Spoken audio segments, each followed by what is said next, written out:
Good to have you back. This is Environmental Intelligence, Episode 61. It's July 27th, 2026. Starting the week with the environmental regulatory developments that matter for your practice. BC faces pressure to lower carbon pricing to match Alberta, directly affecting compliance costs for energy and remediation projects. British Columbia is under pressure to reduce its carbon price to align with Alberta's rate. The change would affect facilities operating under the province's carbon tax and output-based pricing system.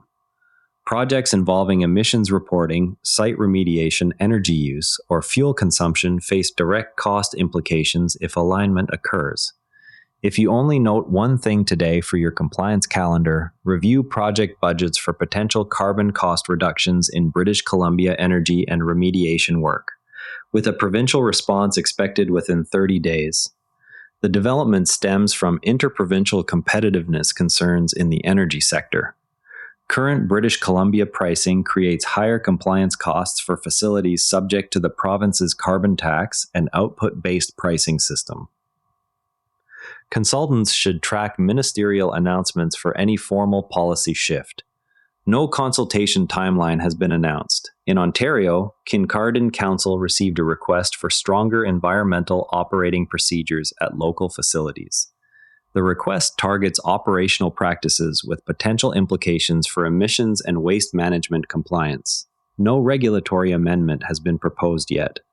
A remediation contractor preparing a 2027 work plan for a former industrial site in the Lower Mainland just received a client request to rerun the cost model, assuming a 20% drop in the carbon price.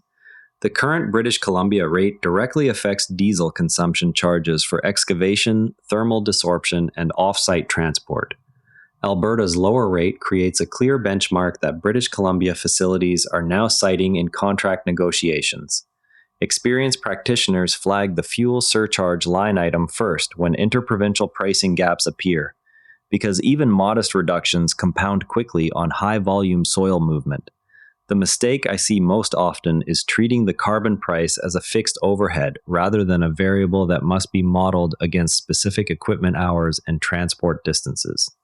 The fix is straightforward. Rerun the equipment schedule with both current and potential aligned rates before locking the client estimate. If you're working on remediation and energy project budgets in British Columbia, review carbon pricing assumptions in all active files. Monitor Alberta, British Columbia pricing alignment announcements for compliance cost impacts. Update emissions reporting templates to flag interprovincial rate differences. Brief Ontario clients on potential nuclear facility procedure changes in Kincardine. Mark your calendar for a British Columbia government response to Alberta carbon pricing pressure in the next 30 days. Track the Kincardine Council decision on the Environmental Operating Procedures request, with timing unspecified. In the next briefing, watch for any formal announcement on British Columbia carbon price alignment. That's environmental intelligence for today. If this briefing is useful to your practice, share it with a colleague and subscribe wherever you get your podcasts. We'll be back with the next briefing. Have a productive day, and if you'd rather watch than listen, find us on YouTube at NERA Network.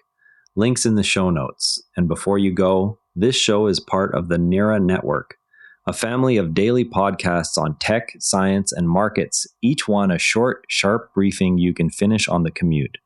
If today earned its place in your feed, here's your next listen.